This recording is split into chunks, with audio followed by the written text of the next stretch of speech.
Oui, bonjour. Bonjour.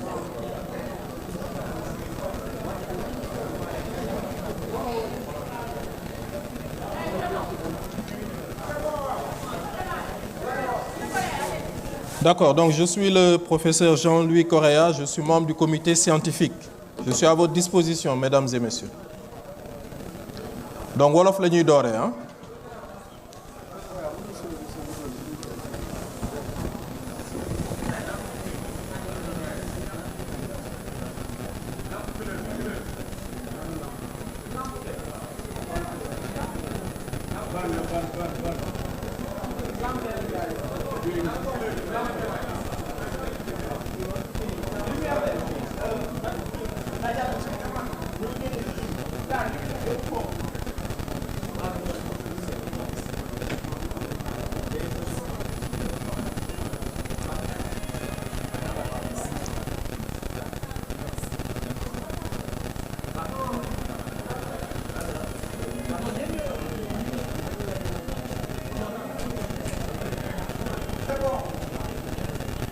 jërëjëf ñu ngi leen di gërëm di leen sant ci seen teewaay tey bi nga xam ne gannaaw ayubés boo xam ne président de la république woote woon na dialogue national ngir réew mi mën a waxtaanee lu jëm ci wàllu yoon jox ñu itam tëralin boo xam ne ci lañu war a jaar war ko topp ba nga xam ne bu ñu génnee ci waxtaan wi li waxtaan wi di jur dinañu xool jébbal ko moom ci ay pexeem ak sañ-sañam mu xool ana lan la ci jël pour doxal ko ayubés a ngi nii ñu dajaloo fii ci CICAD di waxtaan bi nag pour mu mën a antu am na ay pexe yoo xam ne tegoon nañ ko maanaam ci wàllu jëfin ñaari kuréel lañu amoon yoo xam ne benn bi ci wàlli réforme la doon wax muy coppite yi nga xam ne moom la ñu war a indi ci ni yoon di doxee ci réew mi bi ci tegu dañu doon waxtaanee modernisation maanaam ana yan yeesal la ñuy indi ndax mën nga indi ay coppite te doo yeesal waxtaan boobu ñu amoon ko suñu biir ba jàpp ne li nga xam ne moom la ñu président de la république waxoon nañ ko waxtaanee muy réforme coppite ak modernisation yeesal naka lañ koy jëmmale commission yooyu am waxtaan ci ayubés waaye pour waxtaan bi gën a mën a antu li ñu def mooy commission bu ne kuréel bu ne dañ ko tas ci yeneen ñaari kuréel yu ndaw kuréel bi ci njëkk muy bi doon wax ci wàllu réforme dafa tënk li nga xam ne yoon noonu la doon doxee ci réew mi waxtaan ci ba pare xool ana lan lu bees la ñu war a mën a indi ci doxalin boobu nga xam ne yoon mu ngi koy doxee ci réew mi ba tax na dinañ ci dellusiwaat commission bi ci yan proposition la indi waaye bu ñu ñëwee itam ci wàllu ni nga xam ne noonu lañ doon liggéeyee amoon na plateforme bu nga xam ne ci xarala yu bees si lañu sukkandiku pour teg ko muy plateforme jubanti ci biir plateforme boobu liñ ci jublu woon li ci président de la république jublu woon mooy naka la ñuy def ba nga xam ne sénégalais yi nga xam ne jotuñoo mën a ñëw ci waxtaan bi am fii ci Diamniadio ndax dañu ne Sénégal am ci yeneen yitte yu ñu ne wala ñi itam nekk bitim réew naka la ñuy def ba ñooñu nga xam ne ci réew mi la ñu bokk am seen xalaat bu ñu war a joxe ci waxtaan wi naka la ñuy def ba ñooñu mën a joxe seen xalaat ci waxtaan plateforme boobu lu ëpp 4 junni ci sénégalais dugg nañ ci plateforme bi joxe nañ seen xalaat bi bi ñu ko joxee ñun ak ñi nga xam ne ñoo ne ci commission scientifique bi segg nañu xalaat bi ba tey itam ñëw nañu jël xalaatu sénégalais yooyu boole ko ci biir waxtaan bi nga xam ne commission réforme ak commission modernisation waxtaane nañ ko bu ma dellu see ci commission réforme bi nga xam ne jox nañu ay conclusion dafa indi lu am solo xam nga bu ngeen gisee waxtaanu yoon bi nga xam ne sumb nañ ko dafa am fu mu jógee guddi yi lëndëm yi nga xam ne Sénégal jaar na fa ci weer yi ñu génn ak at yi ñu génn day firndeel rek ni nga xam ne réew mi noonu la ñuy gisee yoon. xam nga yoon ni muy doxee ci réew mi ak képp ci ñun boo ko laajee naka nga gisee yoon dafa utee dafa safaanu moom la tubaab di wax imaginaire. yoon boo bëggee mu dox ci réew dafay fekk ne ni réew mi ni yoon wi di jox ni yoon di doxee ak yoon ñi nga xam ne ci seen kaw lay dal wala ñoom ñooy sukkandiku ci yoon day fekk mu am méngale boo xam ne dafa dox ci diggante ñaar yooyu. ba tax na bu ñuy wax waxi imaginaire mooy colka bi ñi nga xam ne ñooy àtte naka la ñuy solo ban yére la ñuy solo boo duggee ci tribunaux yi li fa nekk ci jumtukaay juge ak avocat yi di ko utiliser naka la mel est-ce que loolu nuroo na ak ki ñuy àtte moom naka la gisee magistrat robb yu ñuul yi ñuy sol robb yu xonq yi ñuy sol marteau bi fa ne glaive ba fa ne ka ñuy wax ci tubaab Thémis nga xam ne benn buur la boo xam ne ci Grèce antique la nekkoon yooyu yëpp dafa doon ci wàllu li ñuy wax tubaab imaginaire maanaam ñun ni ñu gisee mbir mi est-ce que yoon ni mu tëddee niñ ko tëralee ak ñun niñ ko gisee est-ce que méngoo na loolu itam dafa doon waxtaan boo xam nit ñi waxtaan nañ ci bu baax ba indi ci ay xalaat ñu ne ci wàllu gis-gis nañu delloo lépp ci nga xam ne amoon na fi bu njëkk mooy wàllu Égypte amoon na koo xam ne ku mag ku ñuy wax maat ku fa nekkoon nga xam ne boo nee africain wàllu yoon rek ñu ci bari seen xel day dem ci maat loolu yépp waxtaanee nañ ko ñu ne naka la ñuy def ba ci wàllu symbole yi maanaam misaal yi ci nit ñi misaalee yoon naka la ñuy def ba balance boobu xam ngeen bu ñu nee yoon nag ñu bari seen xel day dem ci balance boobu noonu waaye balance bi du ñun dañ ko jéggaani naka la ñuy def ba misaalu yoon ci réew mi doon ay misaal yoo xam ne ku ko gis dina xam ne man kat fi ñu may àttee dëppoo na ak man ni may gisee ak ni ma xalaatee ne yoon noonu lañ ko war a àttee loolu doon lu am solo maanaam bu ñuy wax ci tubaab baatu décolonisation foog ñu xool itam ci ñi nga xam ne tubaab yi noonu la ñu tënkee woon yoon ci réew mi tëggee yoon ci réew mi naka la ñuy def bu ñu génnee ci waxtaan wi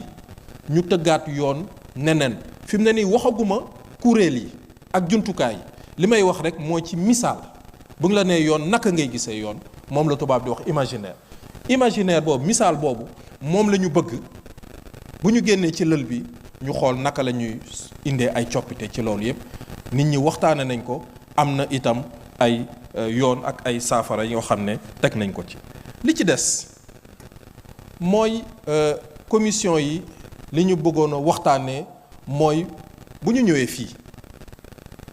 génn fii te waxuñu sénégalais yi li nga xam ne moo tax ñu ñëw fi ndax li tax ñu ñëw fi mooy li fi xewoon la ñu bëgg mu bañ fi xewati fii ñëwuñ fi pour waxtaanee mbiru syndicat ñëwuñ fi pour waxtaanee mbiru diw ak mbiru diw li ñu fi waxtaanee mooy naka la ñuy def ba tëggaat yoon woo xam ne day dëppook état de droit tëggaat justice boo xam ne day dëppook démocratie ba képp ku nga xam ne boo duggee ci biir tribunal nga dugg prison foo mënti dugg di nga xam ne say àq ak say yelleef fii dañ ko fay défendre loolu moo am solo ci li ñu doon def waaye li ñu fi indi du ñëw pour défendre intérêt corps bi wala intérêt corps bi la moo tax bu ngeen xoolee ñi ñu woo ci waxtaan bi dañu jógee ci ay pàcc yu bare ci réew bi jóge ci ay pàcc yu bare ba nga xam ne waxtaan bi ñuy waxtaan day doon waxtaan boo xam ne du doon waxtaan boo xam ne Masamba moo am intérêt bëgg ko défendre ci kaw intérêt réew bi li ñu bëgg mu sosoo ci waxtaan bi ñu sumb mooy naka la ñuy def ba intérêt sénégalais yi ak intérêt Sénégal rek ñu jiital ko ci li nga xam ne moom la ñu sumb muy soppi yoon ba tax na li fi amoon waratu fi am moom la ñuy wax rupture bu ngeen xoolee commission bii di commission modernisation ayu bés bi mu fi def li mu doon waxtaanee lépp mooy naka la ñuy def ba buñ fi génnee li nga xam ne day doon ay mesures yu fiy génnee mu doon ay mesures yoo xam ne rupture lay doon maanaam lu bees naka la ñuy def ba yeesal lu bees li bees di conseil constitutionnel bokk na ci xam nga boo xoolee ñi nga xam ne jànguñu droit leneen lañu jàng waaye dund nañ ci réew mi loo xam ne metti na metti boo xam ne gis nañu loo xam ne du yoon ci réew mi koo ci laaj lu ñuy def ci conseil constitutionnel dafa naan conseil constitutionnel war nañ ko soppi boo laajee technicien yi dañ la naan dañu war a jógee ci conseil constitutionnel dem ci cour constitutionnel waaye rek du mbirum coppi tur bi waaye sañ-sañ yi ngay jox cour constitutionnel ay sañ-sañ yu bees lay doon suñu constitution dafa défendre àq ak yelleef doomu aadama fi mu ne nii ku bëggoon cour boo xam ne dalay aaral sa àq ak yelleef yooyu jafe na nga am conseil constitutionnel mën na liggéey boobu citoyen bi nga xam ne dafa am problème kooku war na mën saisir conseil constitutionnel loolu nit ñi waxtaane nañ ko muy benn élément boo xam ne élément de rupture la leneen li nga xam ne soxal na sénégalais yi muy doole ji bare bi nga xam ne procureur de la république am na ko ñëpp gis nañu mandat de dépôt yu bare yi ñëpp itam gis nañu retour de parquet yu bare yi ñu waxtaanee ko ak ay techniciens yoo xam ne seen liggéey la ñu firndeel ñu ne am na ci ay pratiques yoo xam ne sax dafa dëppoo ak yoon carrément xam nga fi mu ne nii bu ñu doon wax waxi mandat de dépôt bu ñu ko doon wax fii ba suba mandat de dépôt sax dafa illégal loolu yëpp waxtaane nañ ko ba ne li ñu war a def mooy procureur de la république ñu dindi possibilité yooyu mandat ndax li yoon wax mooy képp ki nga xam ne dañ la jël jébbal la procureur li mu war a def mooy audience bi nga xam ne moo njëkk audience boobu lañ la war a présenter loolu day tax ki nga xam ne dañ ko jàpp ci infraction de flagrance ñu mën ko àttee ci lu mu gën a gaaw waaye di la bàgganteloo diggante cave nangam ak kii di la def retour de parquet loolu c'est totalement illégal donc pratique yoo loo xam ne dafa illégal pratique yooyu la ñu jël di ko continuer di ko def ba ñenn ñi sax foog ne dañu war a demander au procureur de la république mu leen di may ay retour de parquet qui est une pratique totalement illégale loolu dafa war a jeex ci réew moo tax pour aar àq ak yelleefu doomu aadama yi ak ñi nga xam ne dañu jànkonteeg justice ñu ne naka la ñuy def ba instituer ku ñuy woowee un juge des libertés et de la détention juge des libertés et de la détention mu doon juge boo xam ne moom loolu rek lay saytu waaye loolu waxtaan la boo xam ne waxtaan bu technique la boo xam ne dañuy xool juge boobu buñ ko indee teg ko naka lay taxawee diggante moom procureur ak moom ak juge d'instruction loolu waxtaan technique la boo xam ne comme nit ñi proposé nañu ñu instituer le juge de liberté et de la détention il faut que après d'un point de vue technique nit ñi toog waxtaanee yan pexe la ñu jox kii ak ban pexe la ñu jox kele leneen li nga xam ne itam nit ñi laaj nañ ko mooy li ñuy wax juge bi nga xam ne moom mooy saytu wàllu aménagement peine yi ndax bu ngeen xoolee ñu ci bare ñu ngi ci kaso bi waaye malheureusement juge boobu nga xam ne moo leen di jàppale ba seen peine yi ñu mën ko aménager changer ko gàttal ko et cetera loolu itam amul donc ce juge là pour aménager peine yi loolu tamit waxtaan nañ ko mais xam nga lii yëpp bu ñu ko waxee indi ay juge yu bees day indi itam obligation pour état bi ñii nga xam ne dañu nekk ci wàllu justice di ci liggéey muy magistrat muy waa administration pénitentiaire nga yokk seen doole yokk seen kàttan boo bëggee indi juge de liberté et de la détention bu bees nga indi juge pour l'aménagement de peine bu bees alors que juge yi nga am ci réew mi doyul day laaj nga recruter ay magistrats yu bees day laaj administration pénitentiaire conditions yi nga xam ne détenus yi duggoon ci kaso yi gis nañ ko conditions yi ñuy liggéeyee baaxul administration pénitentiaire seen statut bi nga xam ne ñu ngi koy laaj ay at a ngi nii mënuñu fexe ba jox leen statut bu normal nga administration pénitentiaire nga mettre leen dans de bonnes conditions garde yi itam yi nga xam ne ñoo ne ci kaso yi nga fay leen salaire bu nga xam ne yenn comportement yi fi détenus yi wax ci lël bi ñu fi amoon comportement yi diggante yenn garde yi ak détenus yi comportement yooyu salaire bi ñu am conditions yi leen di état bi may dina leen mën a permettre aar leen ci yenn comportement yi li may bëgg wax fii rek mooy ñi nga xam ne ñooy liggéey ci wàllu yoon magistrat administration pénitentiaire muy greffier yi ñoom itam ci lël bi nee nañu yéen kat bu ngeen bëggee yoon gën a sax ci réew mi suñu ay conditions de travail foog ngeen xool naka ngeen di def ba conditions yooyu gën a ñoŋ loolu itam waxtaanee nañ ko fi waxtaanee nañ fi itam yeneen ponk yoo xam ne ponk yu am solo la yu jëm ci rupture waaw rupture yi daal moom laa leen gën a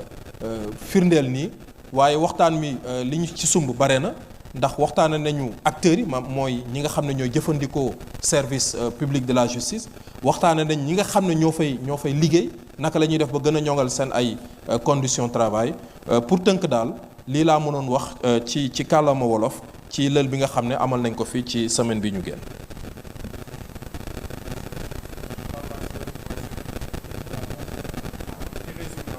C'est bon? Ok. Donc on va passer au français. Monsieur le Président de la République, Son Excellence Bassirou Diomaye Faye a convié un dialogue national qui porte sur la justice. L'objectif de ce dialogue est justement de voir comment apporter les réformes nécessaires pour qu'au sortir des périodes troubles que nous avons vécues ces derniers mois et années,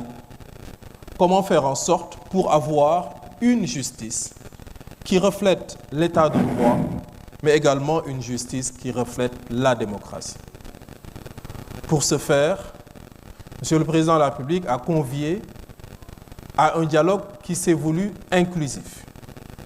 Dialogue inclusif parce que les parties prenantes de ce dialogue ne sont pas seulement les parties, les personnes, les structures qui travaillent de façon quotidienne et directe sur la justice, mais ce sont également toutes les personnes, tous les citoyens sénégalais qui ont leur mot à dire sur le fonctionnement du service public de la justice. Et la particularité de ce dialogue, c'est qu'à côté de la présence physique de toutes les personnes conviées ici au CICAD de Diamniadio, c'est également la mise en place d'une plateforme en ligne qui a permis à plus de 5000 de nos compatriotes de pouvoir donner leur point de vue sur la justice, sa réforme et sa modernisation. Cette plateforme Jubanti a été visitée par un peu moins de 40 000 personnes qui ont pu justement donner leur point de vue et ces points de vue ont été versés dans les éléments de synthèse que je vous présenterai tout de suite. L'autre élément, c'est que plusieurs de nos compatriotes ont également fait parvenir par des canaux divers leurs propositions, leurs points de vue sur les questions dont nous avons discuté durant cette semaine. Et ces différents points de vue, ces différentes propositions sont également versées dans la synthèse. C'est pour vous dire que ce dialogue-là ne s'est pas seulement limité aux personnes qui étaient présentes ici à Diamniadio. Ce dialogue s'est voulu ouvert et tous les Sénégalais qui, par des moyens numériques ou même par des moyens plus classiques, ont voulu participer à ce dialogue, l'occasion leur a été laissée et dans les annexes, vous verrez toutes les participations qui ont été, toutes les contributions qui ont été justement données pour ce dialogue. J'aimerais revenir avec vous sur la méthodologie. Nous avons, après le lancement des travaux et la réception des termes de référence de la part de Monsieur le Président de la République, nous avons travaillé autour de deux commissions. Une commission réforme et une deuxième qui porte sur la modernisation. La commission réforme, comme son nom l'indique, a réfléchi sur l'existant. Qu'est-ce qui, de l'indépendance à aujourd'hui, a été fait? Est-ce que ce qui a été fait est bien? Comment, justement, modifier ce qui a été fait? Parce qu'avant d'avancer, il fallait faire le point, faire l'état de lieu. Donc, la commission réforme s'est chargé de cela. Mais on peut, comme on l'a dit en commission, procéder à des réformes sans moderniser. D'où la deuxième commission qui porte sur la modernisation et qu'on aurait pu appeler également commission rupture. Parce qu'encore une fois, ce qui a fait que nous soyons réunis ici à Diamniadio, c'est que ce qui s'est passé ces dernières années autour de la justice, relativement à la justice, que ce qui s'est passé ne se reproduise plus. Et donc, la commission scientifique a demandé à la commission modernisation de faire en sorte pour que cette commission mette en exergue, en avant, les éléments de rupture pour qu'on puisse dire plus jamais ça. Et donc voilà les deux commissions qui ont travaillé. Mais le chantier étant vaste, ce qui a été fait, c'est de dire nous allons dans chaque commission les subdiviser en 2 sous-commissions. Et ces 2 sous-commissions ont travaillé avec à la tête également des rapporteurs et des présidents et des rapporteurs. Et c'est tout cela qui a été consolidé pour être présenté aujourd'hui devant vous. Mais je dois dire qu'une idée a traversé nos différents travaux.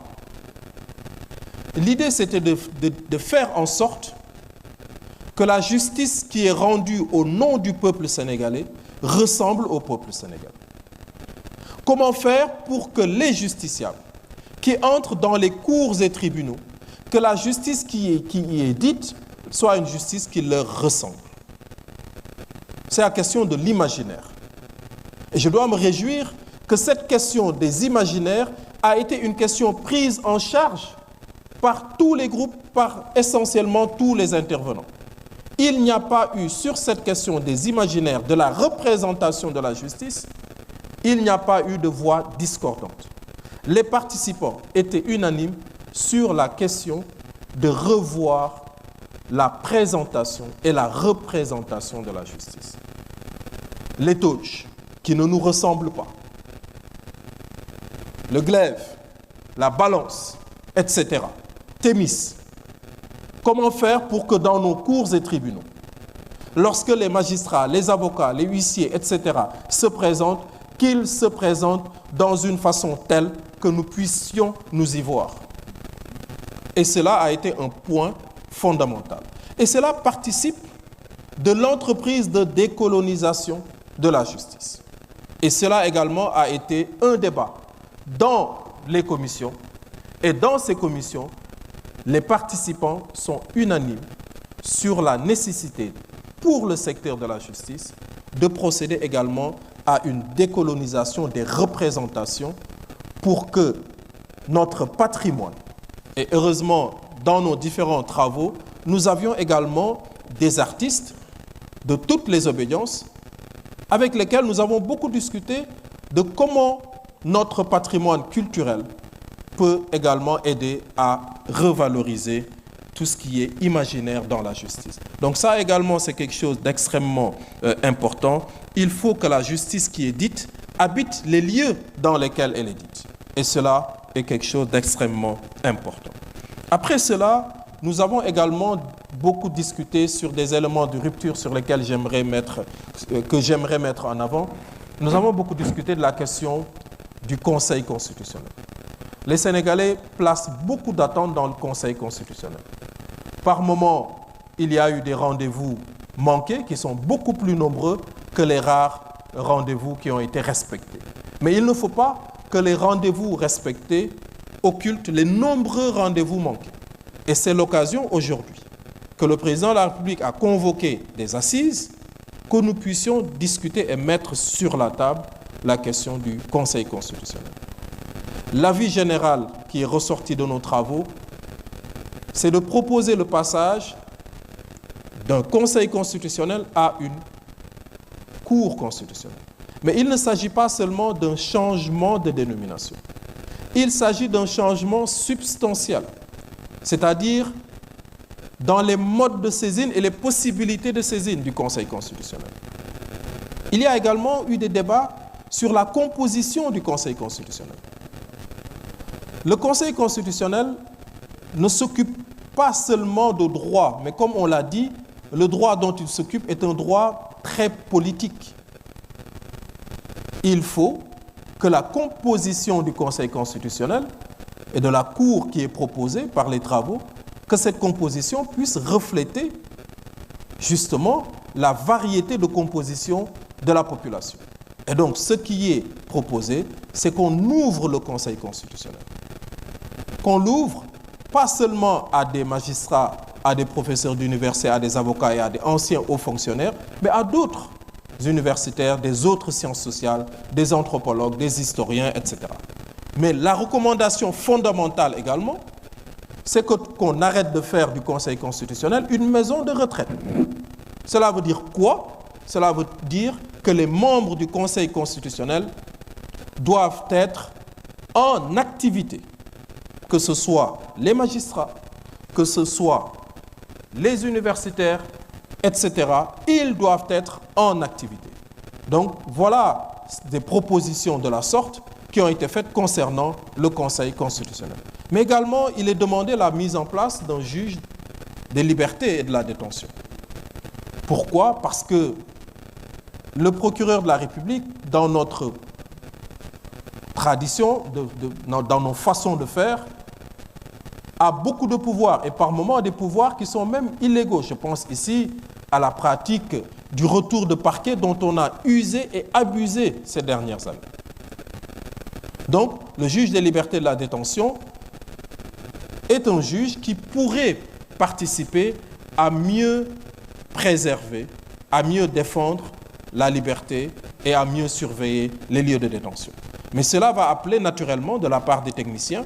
un travail d'équilibrage entre les pouvoirs du procureur de la République et les pouvoirs du juge d'instruction, parce que la Commission a fait également des recommandations sur le rapport entre le procureur et le juge d'instruction, notamment dans la capacité du procureur de la République de s'opposer aux avis de liberté provisoire donnés aux ordonnances de liberté provisoire données par le juge d'instruction. Donc, comment faire pour maîtriser, mieux réguler, mieux organiser les pouvoirs du procureur de la République? Donc ça également, on en a beaucoup discuté, et je pense que sur ces questions, les magistrats présents dans la salle, procureur de la République, ont tous relevé le caractère illégal de certaines pratiques qui sont bien installées, bien cristallisées dans les juridictions. L'idée, ce n'est pas d'annuler ces pratiques parce qu'elles sont des pratiques illégales, mais l'idée, c'est de rappeler justement à plus d'orthodoxie dans la mise en œuvre de certaines pratiques. Mais qui dit réforme, dit également obligation de revoir les conditions de travail des personnels qui sont dans le secteur de la justice. Je pense aux greffiers, je pense aux magistrats et je pense surtout à l'administration pénitentiaire. Les ex-détenus qui ont participé très utilement à nos différents travaux, l'administration pénitentiaire qui était également très fortement présente dans les travaux, ont montré la nécessité pour l'État d'investir massivement dans les lieux de privation de liberté. Ce sont des lieux où l'individu peut très rapidement être privé de sa dignité. Et les standards de nos prisons au Sénégal, le niveau est extrêmement bas et des efforts doivent être faits au niveau des lieux de privation de liberté, notamment en adoptant le statut de l'administration pénitentiaire, qui est un corps dont les conditions de travail ne sont pas bonnes du tout. Et un élément fort de plaidoyer qui est ressorti de nos travaux est de voir comment améliorer les conditions de travail de l'administration pénitentiaire. C'est le cas également des greffiers, qui sont beaucoup revenus sur l'amélioration de leurs conditions. C'est le cas également des magistrats, dont le nombre est insuffisant, mais c'est également le cas des avocats. Je rappelle qu'au Sénégal, nous avons plus de magistrats que d'avocats. Et cela pose un problème d'accès à la justice et d'accès au droit. Vous ne pouvez pas dire « nous voulons régler le problème de l'accès » lorsqu'il y a plus de magistrats que d'avocats. Il y a 531 magistrats en activité, il y a 400 et quelques avocats qui sont en activité. Donc cela pose un problème. Donc il a été discuté la question de comment faire pour que toutes les professions judiciaires, les auxiliaires de justice, puissent très souvent organiser les concours d'accès. Avocats, notaires, huissiers de justice, les experts, comment faciliter et rendre réguliers justement les concours d'accès et également augmenter le nombre de magistrats pour que nous puissions, toutes les réformes qui portent sur la magistrature, notamment le juge des libertés et de la détention, que ces réformes-là puissent être mises en place, parce qu'avec 500 et quelques magistrats, dont certains sont en détachement, vous aurez beaucoup de mal, en multipliant les nouvelles fonctions, trouver le personnel nécessaire pour faire le travail. Merci.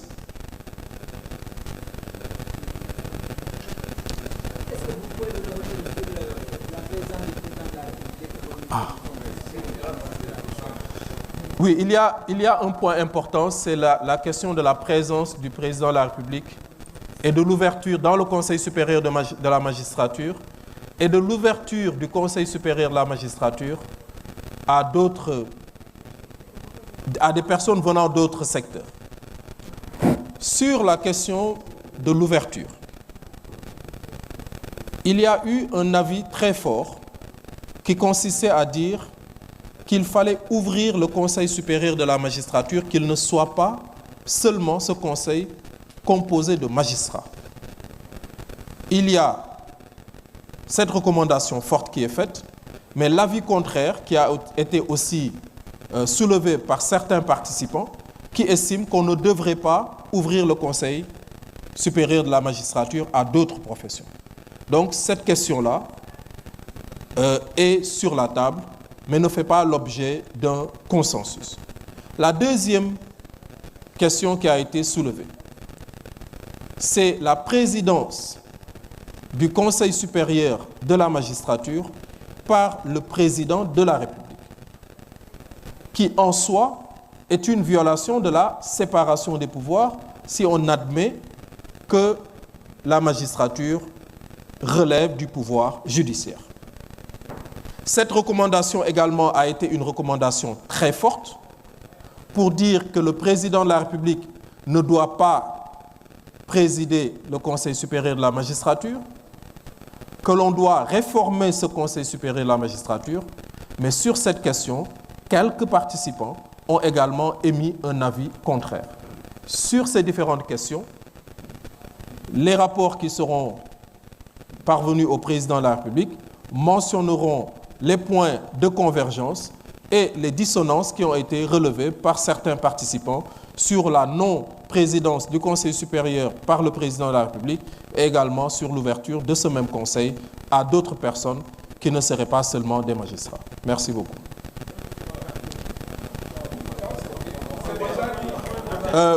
Point bini, hein? Waaw, Conseil supérieur de la magistrature waxtaane nañ ko ci ñaari fànn benn bi mooy est-ce que président de la République dafa war a continuer nekk président Conseil supérieur de la magistrature beneen bi mooy est-ce que Conseil supérieur de la magistrature dañ ko war a ubbi